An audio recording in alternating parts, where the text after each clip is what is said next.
àlàáfíà fún gbogbo yín o. Ẹ jẹ́ ká gbàdúrà. Bàbá dúpẹ́ lọ́wọ́ yín, a gbé yín ga láàárọ̀ yìí nítorí pé fún wa lóore ọ̀fẹ́ láti tún sára wa jọ láàárọ̀ yìí láti wá kẹ́kọ̀ọ́ lábẹ́ ẹsẹ̀ yín. Nínú ètò yìí Olúwa ẹ darapọ̀ mọ́ wa o. Àmín. Gbogbo àwọn tí wọ́n wò wá tí wọ́n ń gbọ́ wa nílé, etí gbọ́ àti àyà gbàṣe Olúwa kó fi fún wọn o. Àmín. Àwa náà tí a ń jẹ́ atọ́kùn olùdarí Olúwa ró wa lágbára. Àmín. Ìjọba ọ̀run jẹ́ kó jèrè fún wa. Àmín. Ní orúkọ Jésù Kristi Olúwa wa. Àmín. Mo kí gbogbo wa káàbọ̀ sí orí ètò ẹ̀kọ́ Bíbélì tí ìjọ Anglikani Diocese Ifẹ̀ tí wọ́n ṣètò rẹ̀ lọ́jọ́ mẹ́jọ. Mo sì ti gbàdúrà wípé ọ̀rọ̀ náà yóò yé wa àní gbọ́ lágbọ́ dànù lásán. Àmín. Lónìí lórí ètò yìí àwọn olùjíròrò ọ̀mọ̀wé Adébóyè Àyìndé ẹ káàbọ̀ sáàrin wa. Ẹ ṣé púpọ̀ sà. Ṣé dáadáa lè dé o. Àlàáfíà ni. Gbogbo ilé ń kọ́ o. Àlàáfíà ni. Màmá wa Grace aya Akínmọ́lú èyí náà káàbọ̀ sórí ètò yìí. Yes sir. Ṣé dáadáa nílé wà. A dúpẹ́ sir. Ẹ pẹ̀lẹ́ máa. Yes sir.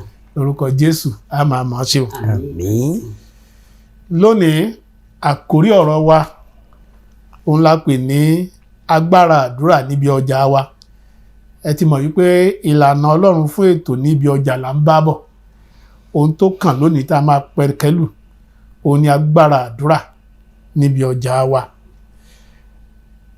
Lẹ́yìn ìgbà tí a bá gbọ́rọ̀ yìí tán, WhatsApp number wa ní 08147194733. Ẹnikẹ́ni tó bá fẹ́ dá sọ̀rọ̀ yìí yóò tẹ àtẹ̀ránṣẹ́ sí wa lórí ẹ̀rọ WhatsApp yìí 08147194733. Bí ẹ bá ti tẹ̀ránṣẹ́ sí wa a ó dá yín lóhùn. Eléyìí tó bá yẹ ká tún gbé wá sórí ètò a ó gbé wá tí gbogbo ènìyàn ó bá wa dá sí. Èròǹgbà lónìí àti ibi kíkà wa ó ní ìwé Kọ́ríńtì kejì, ìwé Kíróníkù kejì orí kejì ẹsẹ̀ 14 àti ìwé Sáàmù orí 550 ẹsẹ̀ 1. Màmá Akínmọ́lú bóyá ẹ bá wa ka Kíróníkà kejì orí kejì ẹsẹ̀ 14 kí ọ̀mọ̀wé Adébóyè Àyìndé káwọn náà máa múra láti ka Sáàmù tó tẹ̀lé. Bí àwọn ènìyàn mi tí à ń pè orúkọ mi mọ́ bá rẹ ara wọn sílẹ̀, tí wọ́n bá sì gbàdúrà, tí wọ́n bá sì wá ojú mi, tí wọ́n bá sì yí padà kúrò nínú ọ̀nà búburú wọn, nígbà náà ni èmi ó gbọ́ láti ọ̀run wá, èmi ó sì dárí ẹ̀ṣẹ̀ wọn jì, èmi ó sì wo ilẹ̀ wọn sàn. Bàbá. Ìwé Sáàmù orí 75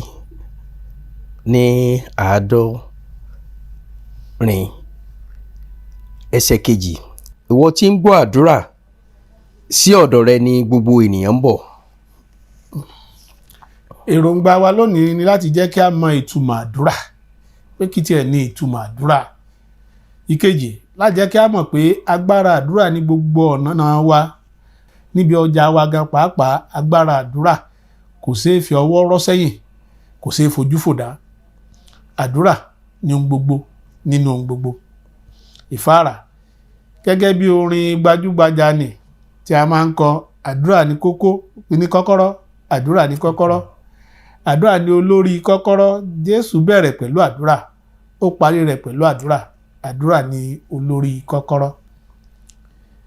Tí a bá wo orin Ègbè yìí dáradára, a mẹ́nubà ọ̀rọ̀ kan níbẹ̀ tó jẹ́ olórí. Ohunkóhun tí a bá tọ́ka sí gẹ́gẹ́ bí olórí dàbí ọ̀gá. Ó ní àǹfààní sí ohun gbogbo ní ìgbàkúùgbà.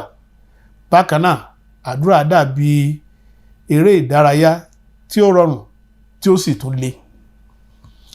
Arákùnrin Johanu ní inú ẹ̀wọ̀n Bedford sọ ìtumọ̀ àdúrà gẹ́gẹ́ bí àtọkànwá tó mú ọgbọ́n wá, ní ìmọ̀lára tí a tú jáde láti inú ọkàn sí Ọlọ́run nípasẹ̀ Kristi nínú okun àti ìrànlọ́wọ́ ẹ̀mí mímọ́ fún irú nǹkan tí Ọlọ́run ti ṣe ìlérí gẹ́gẹ́ bí ọ̀rọ̀ rẹ̀ fún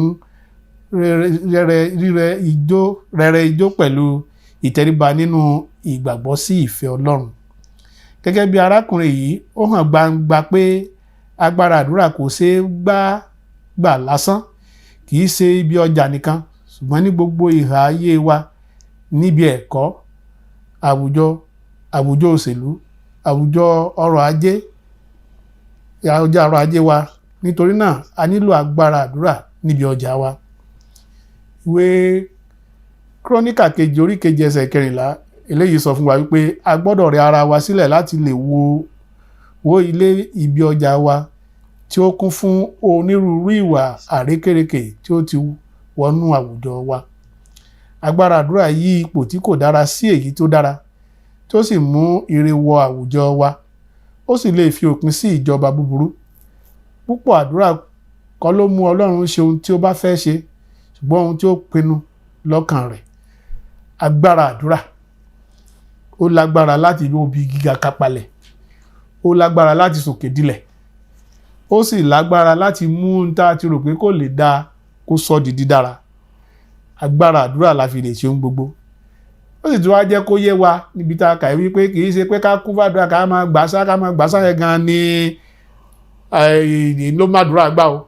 Ọlọ́run mọ àkókò àti ìgbà tóun máa gba àdúrà. Agbàdúrà lórúkọ Jésù. Àdúrà wa kò ní jẹ́ àgbàtì. Àmín. Àdúrà wa yóò ṣe ìtẹ́wọ́gbà. Àmín. Lọ́wọ́ Ọlọ́run. Àmín. Fún ìbéèrè fún ìjíròrò, Màmá Akínmọ́lú, ní èrò tiyín, báwo lẹ ṣe lè ṣàlàyé àdúrà gan-an? Kí làdúrà túmọ̀ sí? Ẹ ṣé olóòtú. Mo ṣe rò pé bí àdúrà ṣe túmọ̀ sí ni pé àdúrà ni gbòógì tá a fi ń bá Ọlọ́run rìn. Ó nínú ìwé orin Anglican kan, wọ́n máa ń kọrin pé àdúrà ni ọ̀pá Christian láti bá Ọlọ́run rìn. A rí pé ní orí kejì. Wá ṣàdúrà òrọ̀, kúnlẹ̀ ká gbàdúrà.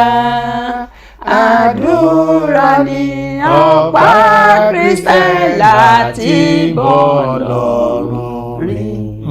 Ní ìwé orin 534 náà ní ìwé Anglican, ó ní wákàtí àdúrà dídùn tó ń gbé mi kúrò láyé, tó ń lọ sí iwájú ìtẹ́ bàbá mi, kí n sọ gbogbo ẹ̀dùn mi fún.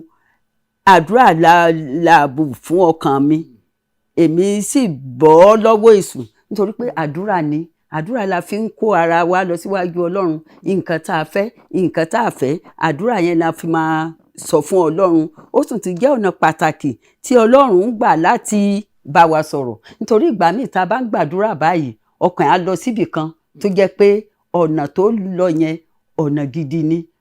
Téèyàn bá ti wà pẹ̀lú Ọlọ́run nígbà gbogbo, Ọlọ́run á dẹ̀ tó máa gbàdúrà. Àdúrà gan-an ni ló jẹ́ kọ́kọ́rọ́ tó lè ṣílẹ̀kùn ìbùkún, nítorí bí ó ní òun ó sọ bí wíwọ́ di títọ́. Ó sì ní képe mi, èmi ò yẹ dá lóhùn. Nínú àdúrà ló ti máa képe, òun ló ti máa sọ ibi wíwọ́ di títọ́. Olúwa ràn wá lọ́wọ́.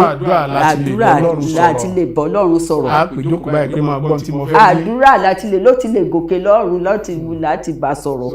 Àdúrà jẹ́ bí kọ́kọ́rọ́ tá a fi sílẹ̀ kù. Tọ́lọ́run ó fi wá dúró tì wá. Tó fi máa gbọ́ nǹkan tá a ń wí. Eléyìí tá a fẹ́, eléyìí tá a fẹ́, á sì gbọ́. Á sì lọ ṣe fún wa. Ẹ ṣeun màmá. Bàbá wa ọ̀mọ̀wé Adébóyè Àyìndé. Ẹ ṣé púpọ̀ olóòtú. Ó làdúrà ṣe jẹ́ ní ìhà àtọ̀dọ̀ yín. Màá fi kékeré kan kún tí màmá wa ti sọ. Àdúrà jẹ́ ọ̀nà tí ó yàtọ̀ tí ó dẹ̀ ṣe kókó láti bá Ọlọ́run sọ̀rọ̀ nínú ọpẹ́ àti ìyìn. Ó tún fi àǹfààní sílẹ̀ fún wa láti béèrè ohun tí ọkàn wa fẹ́ dáadẹ́ ń rí gbà. Àdúrà jẹ́ ọ̀nà tó yẹ pé ó mú ọkàn wa balẹ̀ láti sọ̀rọ̀ pẹ̀lú bàbá ẹni tó jẹ́ ẹlẹ́dàá wa. Ó jẹ́ àfikún tí màá fi kún. Bàbá ẹlẹ́dàá wa a lè gbé láti sọ̀rọ̀ papọ̀. Wọ́n ló dá mi gbà ń dá sọ̀rọ̀ yìí bí mo ṣe fẹ́ rè, a sì dá wa lóhùn. Ẹ ṣé púpọ̀.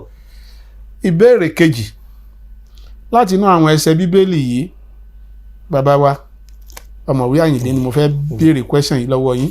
Ìbéèrè yìí láti inú àwọn ẹsẹ̀ Bíbélì yìí, ìwé Kíróníkà kejì orí keje ẹsẹ̀ 14 àti Sáàmù 66:18.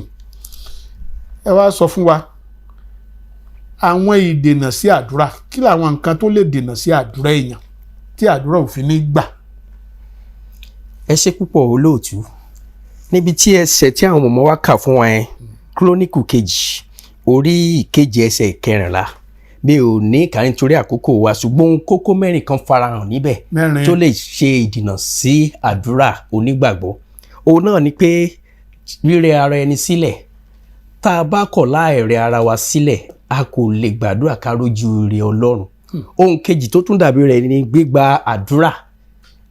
pé tá a bá rẹ ara wa sílẹ̀ ká ké pé ká bá sọ̀rọ̀ gẹ́gẹ́ bí ọmọ sí bàbá pé a fi ìgbàgbọ́ wa hàn nínú Ọlọ́run tó dá wa tó mọ̀ wá wíwá ojú Ọlọ́run nígbà gbogbo kì í ṣe pé bá gbà tójú bá ń pọ́n wa nìkan ṣùgbọ́n nígbà gbogbo ni ká máa wá ojú rẹ̀ eléyìí fi hàn pé a máa fẹ́ ṣe nǹkan tó tọ́ nígbà gbogbo nítorí nígbà tá a bá máa nílò láti pè é eléyìí tó tún wá dàbí rẹ̀ tó jẹ́ gbòógì tó jẹ́ ìkẹrin ni pé ìrònúpìwàdà.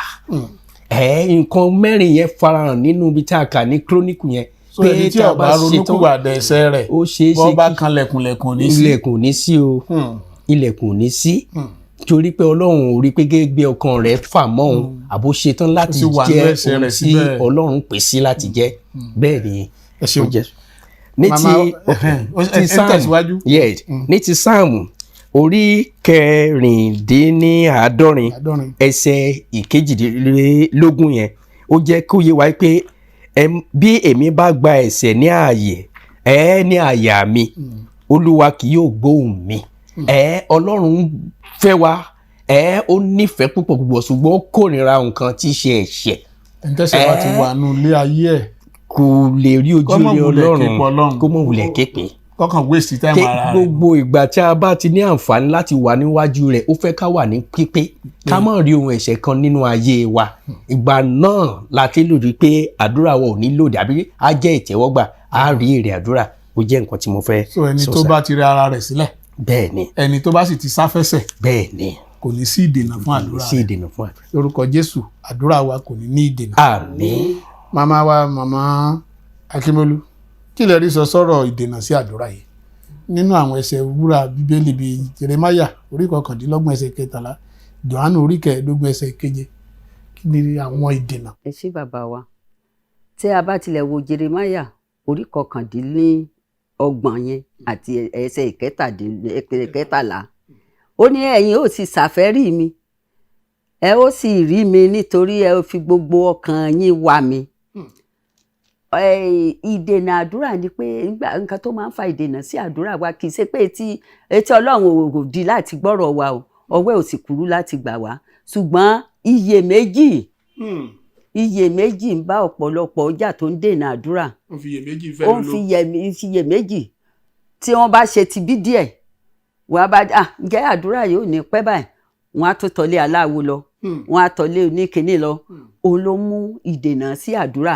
Iyèméjì yẹn gan-an ó jẹ́ nǹkan tí ó ń dènà àdúrà ní ara àdúrà tá ń gbà tinú Ọlọ́run ò dùn sí nítorí pé ó ní ká fi gbogbo ọkàn òun ká fi lé Ọlọ́run lọ́wọ́ ó ti mọ̀ pé òun ló máa ṣe kò sí ẹni tó tún lè ṣe a gbọ́dọ̀ máa pè nígbà gbogbo. Iyèméjì ó ń dènà àdúrà wa. Tá a bá sì wo Johanu yẹn orí 15 ẹsẹ̀ 7 ó ní bí ẹ̀yin bá ń gbé inú mi tí ọ̀rọ̀ mi bá sì ń gbé inú yín ẹ ó béèrè ohunkóhun tí ẹ bá fẹ́ a ó sì ṣe é fún yín. nǹkan tí a fàyọ ń bẹ̀ ni pé tí àìní òye ọ̀rọ̀ Olúwa ó ń bá ọ̀pọ̀lọpọ̀ jà.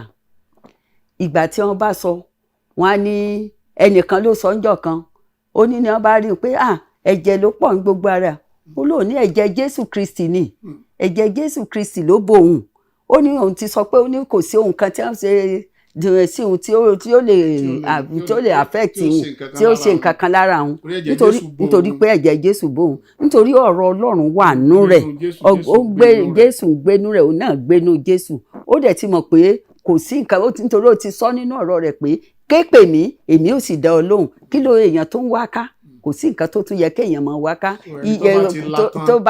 tó bá tún ti bọ́ síbòmíì kò ní sí oníkanlẹ̀kùn oníbèrè olóhùn ò fún ọ ṣùgbọ́n ìwọ tó kọ́kọ́ béèrè ń bí tó tún lọ lé aláwo tó lọ béèrè èwo ni ó fẹ́ ṣe nítorí ìdí èyí iyèméjì àìní ọ̀rọ̀ Ọlọ́run pé ó ti sọ pé òun gbogbo ní ṣíṣe. máa gbé inú mi kémi náà máa gbé inú yín so ẹni tó bá ti la tán tó ń wá lọ́tún tó ń wá lọ́sì bó bá kan lẹ̀kùn ní sí yóò kàn máa kọ́ jẹ́wọ́ rẹ̀ ìyá tí ọmọ gbálẹ̀kùn sáà ni yóò máa torí òkè kan dórí òkè kejì ni Ọlọ́run á kàn máa wò á máa rẹ́rìn torí Bíbélì sọ wá pé Ọlọ́run wa ó wà níbi gbogbo ó ń wo ẹni rere àti ẹni búburú kò síbi tá a rí sásí lọ́dọ̀ rẹ̀ ọmọ wa àbí bẹ́ẹ̀ kọ́ ni so ẹnikẹ́ni tó bá wá dúá látàn tó bá já díẹ̀ lórí òkè ń bí tó já díẹ̀ lórí òkè ń bí tó tún wá babaláwo lọ tán ti bá irú ẹni bẹ́ẹ̀ àdúrà rẹ̀ ìgbé lásán níwájú Ọlọ́run ni lórúkọ Jésù àní gbàgbà ti àdúrà. Àmín. Màmá báwo ni àdúrà ṣe lè ràn wá lọ́wọ́ láti lè borí àwọn ìjẹgàba ẹ̀mí èṣù nínú ọjà wa báwo làdúrà ṣe lè ràn wá lọ́wọ́. àdúrà ràn wá lọ́wọ́ ẹni tó bá gbà ní ọ̀nà tó tọ́ wọ́n ní kò sí ohun tí ó dìde sí wa ogun tó dìde sí wa tí ó pa wá lára nítorí náà bẹ́ẹ̀ bá dé ibi ọjà yín bí ogun tilẹ̀ wà kò sí Ọlọ́run máa dìde láti ràn wá lọ́wọ́ ó ní kí a rí i pé à ń gbàdúrà nígbà gbogbo kí a sì máa ṣe ohun kan tó tọ́ ní àkókò náà nítorí ẹni tó ń gbàdúrà tó ní ọjà ẹ̀ ṣe kinní kan kankan tó sì gbàdúrà ṣùgbọ́n tó gbogbo àwọn nǹkan tó ń ṣe ẹ̀ṣẹ̀ ni nítorí pé ẹni tí ó mú kó bí owó tó yọ nǹkan sí tó gbé fún yàn tán fi yàn ṣé ẹnìyẹn ò ní padà wá mọ́ kò lè gbàdúrà fún ẹni tí ó jẹ́ pé téèyàn bá wà ní ibì kan ní àyíká àti àyídá ẹ kò sí ogun tó dìde tó lè ṣe ọ níbi rárá nítorí pé kò sí o nítorí pé o ti gbọ́kàn rẹ̀ lé Ọlọ́run o sì ti wà pẹ̀lú Ọlọ́run ó ní nínú ìwé Àìsáyà 54:17 gan ó ní kò sóhun ìjà kan tí a ṣe síbi tí yóò lè ṣe nǹkan àti gbogbo aràn tí ó dìde sí mi ní ìdájọ́ ní ìwọ ó dá ní ẹ̀bi nítorí pé ọkàn rẹ ó sinmi lé Ọlọ́run ọkàn rẹ sinmi lé Ọlọ́run. ó túmọ̀ sí pé ìjẹgàba ẹ̀mí èṣù bàbá wa Àyìndé níbi ọjà ìjẹgàba ẹ̀mí èṣù máa ń wà torí mo ti ṣe àlùfáà nínú ìjọ kan rí tó jẹ́ wípé nínú ọjà ọ̀tọ̀ lálátá máa ń tó tiẹ̀ sí ọ̀tọ̀ ni àwọn eléré máa wà ọ̀tọ̀ làwọn oníráìsì máa wà ẹnìkan lè lọ gbẹ̀mí èṣù wọ̀ ńbẹ̀ tó jẹ́ wípé àwọn èèyàn ò ní ya ọ̀dọ̀ àwọn ẹlòmíì ọ̀dọ̀ tí ẹnìkan ni wọ́n mọ̀ yà ìjẹgàba kọ́ nìyẹn ni kí lèèyàn lè ṣe sírú yẹn téèyàn fi lè bọ́ nínú ìlú ìjẹgàba bẹ́ẹ̀ téèyàn bá bọ́ sírú agbo bẹ́ẹ̀.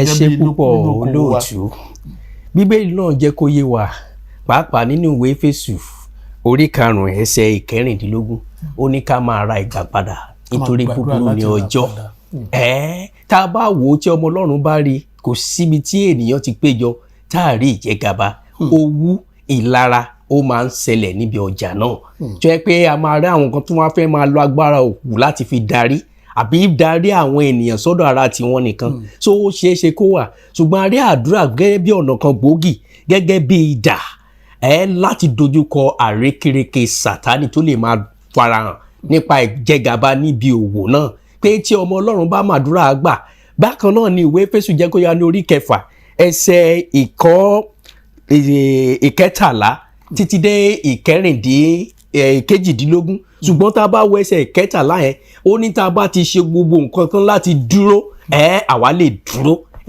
nípa agbára àdúrà a lè dúró nígbà tó dé ẹsẹ̀ 22 ó jẹ́ kó yé wa pé nípa agbára àdúrà wa ni nígbà tá a bá mú gbogbo ṣetán à ń láti dó nínú àdúrà jẹ́ idà láti dojúkọ àrékérekè Sátánì ó jẹ́ nǹkan tí mo fẹ́ fi kún. ẹ ṣeun so ẹnikẹ́ni tó bá lòun jẹ gàba tó bá bá aládùúgbò pàdé ó kọjú ìjà sọ́lọ́run nìyẹn Ọlọ́run á sì jà fẹ́ni tirẹ̀ yóò sì borí torí ọ̀pọ̀lọpọ̀ nínú ọjà màmá ọ̀pọ̀lọpọ̀ àwọn ìyá lọ́jà bàbá lọ́jà gan pàápàá lẹ́yìn pé wọ́n máa fi nǹkan wọ́n lẹ̀ ní lóru tí wọ́n wọ́n lẹ̀ pé gbogbo àwọn tí a bá jọ gbogbo àwọn tájọ́ ń ta ráìsì ń bí ọ̀dọ̀ mi kérò máa wá àwọn yòókù àwa gbẹ́lúwọ́ lẹ́nu wọn máa wòran torí pàdúrà wọn gbàdúrà sọ́lọ́run mọ̀tẹ́nìkan bá jẹ́ aládùúrà ohun àtúntàn ó jọmọ ta kàngbọ̀n ni torí pé Ọlọ́run ti sọ wípé tèmi ni ẹni tó bá sì jẹ́ tọlọ́run yẹn ó di dandan kó jà fún kó sì ṣẹ́gun mo gbàdúrà lórúkọ Jésù ìjẹgàba èṣù lórí gbogbo ẹ̀yin ọlọ́jà tẹ́ ń gbọ́rọ̀ yìí Ọlọ́run á ká kúrò. Àmín. Ìbéèrè 4 látọ̀dọ̀ bàbá wa màá ti béèrè ǹjẹ́ àdúrà lè mú àwọn èrè tó pọ̀ jaburata wà nínú òwò wa tí ó bá rí bẹ́ẹ̀ ẹ ṣàlàyé fún wa. Ẹ ṣé púpọ̀. ìdáhùn tí àdúrà pé èrò rẹpẹtẹ wá. Ìdáhùn tí mo ní sí ìbéèrè yẹn ni pé bẹ́ẹ̀ ni pé kí yíyá ọjà yíyá òwò ohunkóhun tó wù tá a bá ń tà àbí bó wá jẹ́ iṣẹ́ la fi ń ṣe ìrànlọ́wọ́ tàbí tí à ń gbowó lórí ẹ̀ láti máa mú àwọn èèyàn kí wọ́n máa wá sí díẹ̀ déédéé àdúrà lè ṣe tá a bá dẹ̀ wò nípa tí okòwò tí ènìyàn bá ta ọjà oṣù kan ní ọ̀sẹ̀ kan ó jẹ́ pé ọjà náà yá a lè gbóhùn sókè sí Ọlọ́run pé nǹkan tí mo gbé bọ̀ yìí tí mo nà sí àwọn ènìyàn pé kí wọ́n wò láti rà iye àwọn tó máa bá mi rajà náà láàárín ọ̀sẹ̀ kan kó pọ̀ ju àwọn tó máa rà lóṣù kan lọ á jẹ́ kó ìlúwẹ̀ àdégẹ́ bí olókòwò á tún ra míì dé á tún tà ó lè mú èrè púpọ̀ bọ̀ láì ṣe pé báyá ó fi owó lé lórí kọjá bó ṣe yẹ àbí ká dọ́gbọ́n sí gbogbo àwọn nǹkan tí a lè lò gẹ́gẹ́ bí òṣùwọ̀n pé láti jèrè púpọ̀ bẹ́ẹ̀ kọ́ ṣùgbọ́n nípa pé ọjà ń yá àwọn èèyàn wá ń rí wọ́n ń rà á lè tajà oṣù kan láàárín ọ̀sẹ̀ kan eléyìí jẹ́ kí èrè púpọ̀ wà fún wa agbára àdúrà ó lè ṣe fún wa. Ọlọ́run lè pèrò wá. Bẹ́ẹ̀ ni. Màmá kí lẹ rí sọ sọ́rọ̀ yìí. Láfikún fún tí bàbá wa ti sọ nípa ẹ̀ pé ká òṣùwọ̀n èké ká mú kúrò nítorí ẹni tó ẹnìkan ń sọ fún mi pé òun lọ ra àpò ráìsì níbì kan àdí wọ́n ti fi sọ̀kìsọ̀kì yẹn yọ. Wọ́n ti kí sọ̀kìsọ̀kì bọ́. Ìgbà tó gbé délé instead of kí a bá mẹ́tàlélọ́gbọ̀n kó bí owó wọ́n bá 21. Báà lòun ṣe fẹ́ ta nǹkan kan ó wá ní ọjọ́ nígbà tó tún wá ń lọ ẹni yẹn tó wá ń pè pé wá rajà ó lóun ò ra o ṣe mọ̀ pé ọjà tí ó yẹ kẹ́ni yẹn máa tà báyìí ó ti ń dínkù bẹ́ẹ̀ dẹ̀ ni kò sí ọjà téèyàn lè máa tà bó ṣe àbò olówó oṣù gan tó jẹ́ ọjà òní téèyàn ò bá sàn dá 10 kò pé o. ẹ jẹ́ ń gbọ́. Ó ní kí wọ́n má ṣe kí ẹnìkankan má ṣe ṣàlàyé mú ìdá 10 wá sí ilé ọ̀dọ̀ òun ó ní Olóhun ó bá kòkòrò ajẹnirun wí. Tàbá ti mú ìdá 10 sílé Ọlọ́run òun ó bá kòkòrò ajẹnirun wí téèyàn bá ti. But màmá jẹ́ ń béèrè kan bẹ̀ wọ́n mẹ́rin náà bá fi nǹkan wọ́n lẹ̀ ṣọ́ọ̀bù tó fagbára wọ́n lẹ̀ bẹ̀ tọ́ èrò dé tọ́ bá mú ìdá 10 náà wà ńkọ́ sọ́lọ́run ò wá ní tẹ́wọ́ gbà. Ṣé mọ̀ pé ẹnìkan ẹ tún jẹ́ kí n rántí ẹnìkan ni tó ní ẹni àwọn oníyàwó kan pé owó wá nígbà tí wọn ò dẹ̀ kọ́ sí lẹ́gbẹ̀ẹ́ ṣùgbọ́n òun àti Ọlọ́run rẹ̀ ni òun àti Ọlọ́run rẹ̀ ni ó kàn ru owó wá lásán Ọlọ́run ò tẹ́wọ́ gbà lọ́wọ́ ẹ̀. Nínú Bíbélì wọ́n ní ìyá arúgbó yẹn mú fádìní wá wọ́n ní èrè rẹ̀ tún pọ̀ ju tẹni tó ru owó tí èèyàn bá tọkàntọkàn ló fi ṣe nǹkan tó ní ló fi ṣe tó wá sàndà 10 kì í sọmọ yahoo àrínúròdò olùmọ̀ràn ọkàn lè fi ìdá 10 kó fi bribe Ọlọ́run kò sí o Olúwa ràn wá lọ́wọ́. àbí o ó túmọ̀ sí wípé Ọlọ́run lè pèrò wá sínú ọjà wa bàbá gba ọ̀nà tó mọ́. Bẹ́ẹ̀ ni. Ọlọ́run lè jẹ́ kí èrò gan kó yà wá lẹ́nu bí a bá gba ọ̀nà tó mọ́ lọ́dọ̀ Ọlọ́run tá a bá ké pé ìjókòó wa nínú ọjà nígbà tá a fọkàn sí bá a bá gbàdúrà sọ́lọ́run tí ọwọ́ wa mọ́ tá a sì gba ọ̀nà tó tọ́ Ọlọ́run lè darí ẹsẹ̀ sọ́dọ̀ ènìyàn ju bí àwọn ẹni tí wọ́n jọ ń tajà gan ṣe rò lọ. A ti rí àwọn tó ń tajà tó yẹ pé wọ́n máa ń sọ wípé tí wọ́n bá ń jẹ́rìí ságbára Ọlọ́run pé àwọn èèyàn wá béèrè lọ́wọ́ àwọn pọ́gbọ̀n wo lòun dá sí ẹnìkan ti sọ fún mi ní Ọlọ́run rí pé ẹ máa bọ bàbá àlùfáà nínú ṣọ́ọ̀bù òun mọ̀ ṣe nǹkan kan síbẹ̀ làwọn èèyàn wá ń béèrè lọ́wọ́ òun pé bó lòun ṣe ń dọ́gbọ́n sí o mo ní sọ fún wọn kí wọ́n máa bọ̀ nílé Ọlọ́run káwọn náà wàá gbàdúrà. Ọlọ́run tí a ń pè ní kọ̀kọ̀ tó ń dáhùn ní gbangba. Ọlọ́run ó máa ń ṣoore mọ́ ní gbàgbé fún ẹni tó bá gbàdúrà sí i á dẹ̀ tójú ti iṣẹ́ èṣù nínú ayé ènìyàn. n ta ń sọ lónìí ni pé agbára àdúrà ṣe pàtàkì nínú ètò ọjà wa. Gbogbo ẹ̀yin tẹ́ ń gbọ́ wa tàbí tẹ́ ń wò wá nílé, fún eléyìí tá a ti ń sọ látìgbà tá a ti bẹ̀rẹ̀, tí a bá rẹ́nikẹ́ni tó fẹ́ dá sọ̀rọ̀ yìí, WhatsApp nọ́mbà wa ó ní 081 47 194 733 081 47 194 733.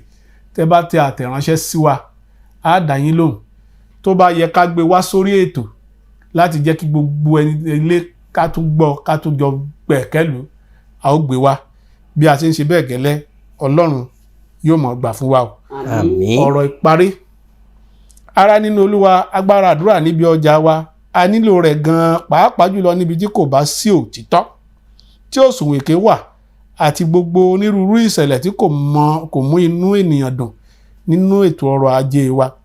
Kristẹni gbọ́dọ̀ dìde gẹ́gẹ́ bí ẹnì kọ̀ọ̀kan àti lápapọ̀ láti gbàdúrà fún ètò ọrọ̀ ajé orílẹ̀-èdè wa, fún ìyípadà tí ó dára níbi ọjà wa. A gbọ́dọ̀ gbàdúrà kí ọjà wa kó lè yípadà sí rere. Ẹ ṣe àkọsórí wa, màmá Kímólú, ìwé Kíróníkà kejì orí keje ẹsẹ̀ ìkẹrìnlá. Tẹ́ bá ti ń kà á kẹrìnlá. Bí àwọn ènìyàn mi tí a ń pè orúkọ mi mọ́. Bí àwọn ènìyàn mi tí a ń pè orúkọ mi mọ́. Bá rẹ ara wọn sílẹ̀. Bá rẹ ara wọn sílẹ̀. Tí wọ́n bá sì gbàdúrà. Tí wọ́n bá sì gbàdúrà. Tí wọ́n bá sì wá ojú mi. Tí wọ́n bá sì wá ojú mi. Tí wọ́n bá sì yí padà kúrò nínú ọ̀nà búburú wọn. Tí wọ́n bá sì yí padà kúrò nínú ọ̀nà búburú wọn. Nígbà náà ni èmi ó gbọ́ láti ọ̀run wá. Nígbà náà ni èmi ó gbọ́ láti ọ̀run wá. Èmi ó sì dárí ẹ̀ṣẹ̀ wọn jì. Èmi ó sì dárí ẹ̀ṣẹ̀ wọn jì. Èmi ó sì wọ ilẹ̀ wọn sàn. Èmi ó sì wo ilẹ̀ wọn sàn. Bàbá olóore ọ̀fẹ́ jùlọ, a dúpẹ́ lọ́wọ́ yín o fún eléyìí tẹ́ fún wa lóore ọ̀fẹ́ láti ṣe lákòókò yìí o. Gbogbo etí tó ti gbọ́rọ̀ yìí, Olúwa yí wọn padà sí rere o. Àmín. Àwa náà tá ń sọ, bàbá yẹ ká rí ibi dé lọ́dọ̀ rẹ o. Àmín. A dúpẹ́ nítorí pé o ti gbọ́ wa. Ẹ ṣé púpọ̀. Ní orúkọ Jésù Kristi Olúwa wa. Àmín.